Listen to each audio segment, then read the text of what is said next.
Hi Ian, how are you? Yeah, good. Thanks. Good to be getting through it. Looking forward to getting back to football and looking forward to getting on with our season after only managing to get 2 games in. We're all itching to get back at it. Yeah, you've had quite a start to your MLS life. Obviously, I think, uh, did I hear something about a tornado ripping through Nashville Yeah, in March? honestly, it was such a crazy experience. It was like felt like a prize fighter at some point. We in the lead up to the start of our first season, we had a lot of issues with our local council on our stadium, and that felt like a bit of a punch in the face. And picked ourselves up and put all our effort into the launch of the team, and that went fantastically well. We had almost 60,000 people at our opening game. It was an incredible event. And then 2 days later, with all that positivity and momentum to go into the season, we had a tornado hit the city and devastate that, and a lot of people lost their lives, and we even had some staff members lose their houses, and then we picked ourselves up again, and we went to Portland, and that was our first ever away game, and that was good experience. We lost, but it was a good experience. We played well, and then came back, and the season ended because of COVID-19. So it's been a mix. I was saying to somebody yesterday, they say you have highs and lows in football, and we've had plenty of the lows and not so many highs, but I hope we'll get there soon. The only way is up now, though, isn't it? Absolutely, yeah, absolutely. So, in terms of the situation now, how are you adjusting to that situation, and what's your plans for going forward? Yeah, so the league, I have to say that the Major League Soccer has been brilliant.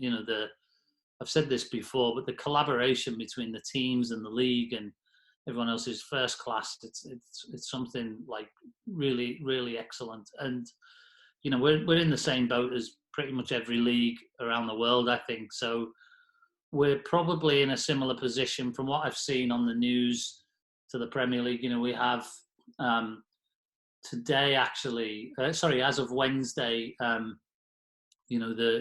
we're allowed to have players come in ones and twos to train individually. So they'll train on a portion part of a field at the training ground, no access to the facilities. And I suppose that's kind of like the first shoot of hope, that we're actually seeing. And although it's not really training as such, it's more, physical activity, but it's the start of something. It's the start of getting players back at the training ground and running around and doing stuff that they've been doing largely at home. And then in our state of Tennessee, they started to relax some of the stay-at-home rules this week. I would imagine probably, all things as they are today, and obviously things change quickly, but I would say within the next 10 to 14 days, we would hope to start having some sort of safe distance protocol in place to start bringing some of our staff back, and that would, to the offices, and that might be, staggered, so 50% come in one day and 50% another day, so we can create more space. A few rules around, the wearing of masks and other things, and just trying to build a really good process to do that. And because people are keen to get back, but they're also concerned about safety and health, and rightly so. So it's really about making sure that we get all those pieces right and get back to it. But in terms of the season itself, we still don't know. As a league, we've done every possible scenario planning, from games with fans, games without fans, games with fans in small numbers, games in home stadiums, games in neutral locations, and again, nobody knows. It's just, what will the government allow? What will the league allow? And it's hard because, if you think of Tennessee, where I am, or where we are, Tennessee's it takes about 8 hours to drive from one side to the other, and that's one state. So you can imagine the size of this country, and for that reason, travel is hard and long and Yeah. more concerning in these times. So, if we went to play Vancouver, it's a 7-hour flight. It's not Liverpool to London to play Chelsea. So there's a lot of challenges, and different states will become open at different times, and different states are in different. So it's a bit of a mess, but we're getting through it. Yeah, and how important is you've touched on the MLS's leadership. How important is their leadership and working with the clubs? How important is that to safely return the game? And do you expect to get games with fans in the next month or two, or what's your? Well, MLS, as I said, their leadership's been incredible. There's something special here in the US in football, in soccer. And it's not a criticism of the Premier League or anywhere else, but because they're still trying to grow this league, and they're still trying, everybody helps everybody with everything. Everybody shares so I feel like one department or other, or myself or our owners or whoever, everybody's talking every day with somebody at the league or as the league as a whole. And from that, you're getting really good shared practice, you're getting really good initiatives. And that's only possible when the centre of it, as in Major League Soccer itself, and Don Garber, the commissioner, are at the heart of that and driving it. And he's been really outstanding, in my opinion, and should be commended for that. But in terms of when we'll get games in front of fans, I've no idea. I don't realistically see it being in the next month. As I say, we're no different. Maybe worse. I mean, there's over 1 million cases in the US and highest death rate in the world, and so I just don't see it. I don't want to be the sort of prophet of doom for soccer, but I think we all have to be realistic about the fact that our first hope would be to get this thing back on television, and then transition from that into something when appropriate and safe enough, transition that back to some level of normality. But to think that we'd have games in front of fans in the next month, I think is unrealistic. But who knows where we get to, and who knows how quickly we can transition through the medical and safety issues of it. Yeah.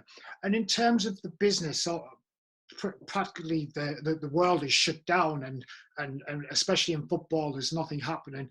How have you been managing the business side of the club, and what do you think the long-term impact's going to be?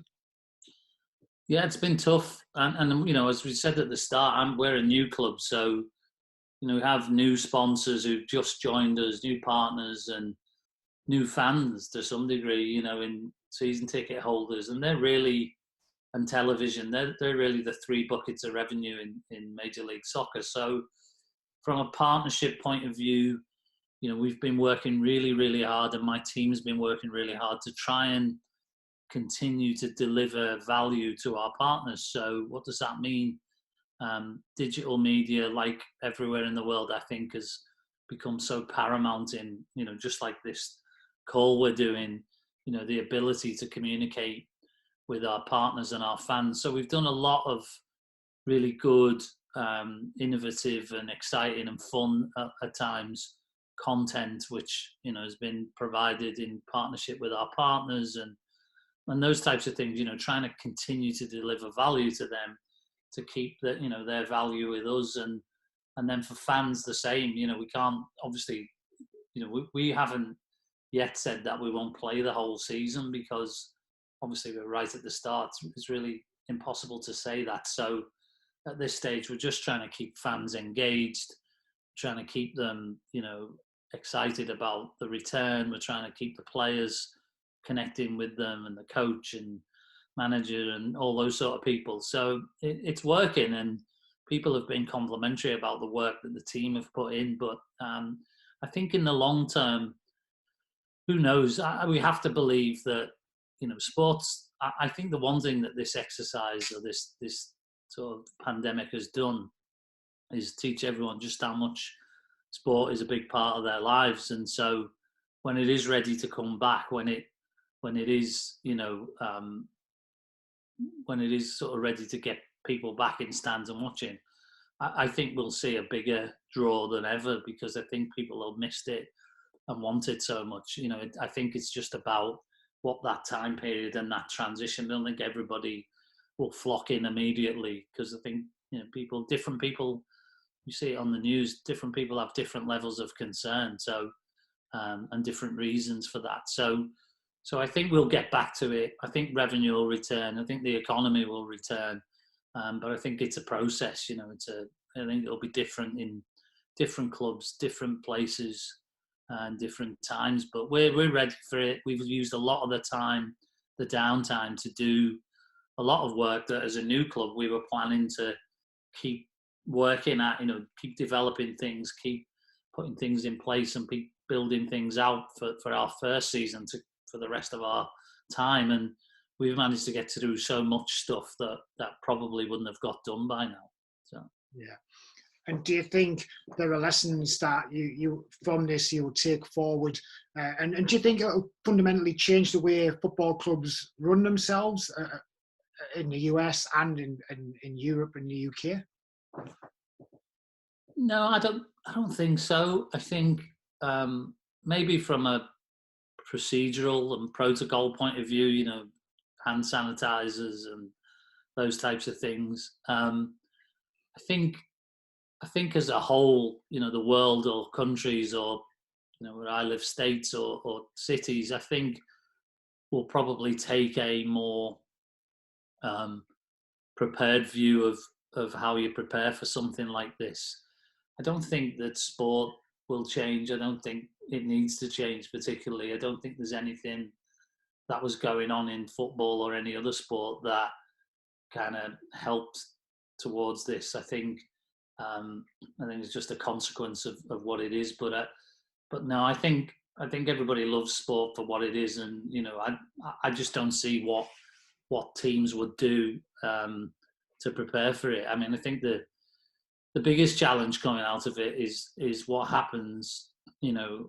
What happens in terms of getting all of the staff back in work and getting all the staff back up to speed, because to get this thing going, there's a reason why you have all these people working for you. It's because you need them to put the show on, and for all those people who sadly either lost their jobs or were furloughed or laid off or whatever in different, I think it's a challenge for those people, and it's been very challenging, and it's a challenge for clubs to get the machine running again. Some clubs have the machine running really well and really, really effectively, and now they've got to kind of get everybody sort of back up to speed, really, just like you do with the players. Yeah.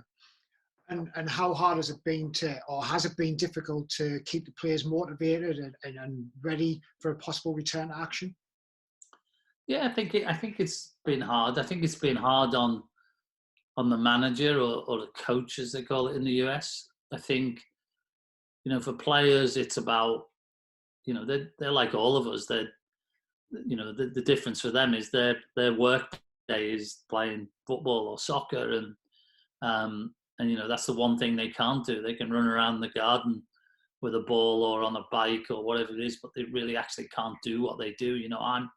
I'm very fortunate that I can do about 80% of my job online, and so whilst it's a pain to be locked away and restricted, it is allowing me to do a lot of what I need to do in this time. But for players, I think that must be really difficult, and they're typically competitive. We're doing a lot of stuff with the players, 2 or 3 times a day, just to keep them engaged, whether it's talking or having fun with them or doing stuff with them. And I think the same for the manager or the coaching staff. It's hard, that's what they do. There's only so many rooms. I was talking with our coach the other day, and only so many days he can sit down and draw up tactics for games and in the future, and really wants to be back on a field with those players and getting into it. So, but we have a great bunch of people. We are very philosophical about things, and we're all ready to get back to it. And rather than dwell on the negativity, we're all kind of trying to find a way through to the positives of getting back to it. Yeah. Now, I have to ask you about the Premier League and Liverpool. Obviously, they were so close to securing that first Premier League title before the season stopped. Do you think if we can get football back on in the UK, how good will that be for the club to lift that trophy? Yeah, it'd be tremendous and well deserved. You know, there's an awful lot of people, many of whom were there when I was there, and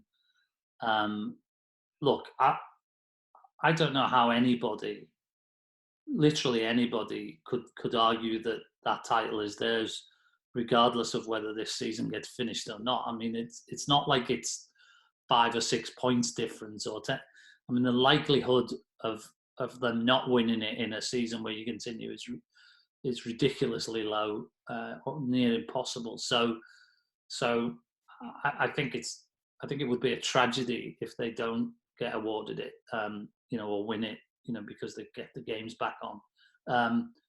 But saying that, if that happens, knowing a lot of people there, everyone will know that they won it, really, and everyone will know that they put out a fantastic team. And the other thing I would say is that fantastic team isn't going to go away. And if the worst case happens and they don't for whatever reason get the title this year, I have no doubt whatsoever that Jurgen and the players and everyone else connected with that club will be ready to go back and get it again. So it's like everything in the world, so uncertain, isn't it? But they've done an amazing job, and it's a product of. I was talking to Michael Edwards a couple of days ago and chatting with him and Dave Fallows on the recruitment team there, and they've all done amazing work with other people, and just I don't know a team, and because I was sort of closely part of it a few years ago, there's been so much work gone in right through from the owners down. You have to have been part of it and seen it to know just how much they deserve it and how much effort they put in. So let's hope that, as I say, in this sea of negativity, let's hope that there's some positive comes out, and the mighty Reds are the champions by the end of this year. I'm sure it will happen. Ian, thank you for your time, and I'll leave it there. Thank you. Good to speak to you. Yes, you too.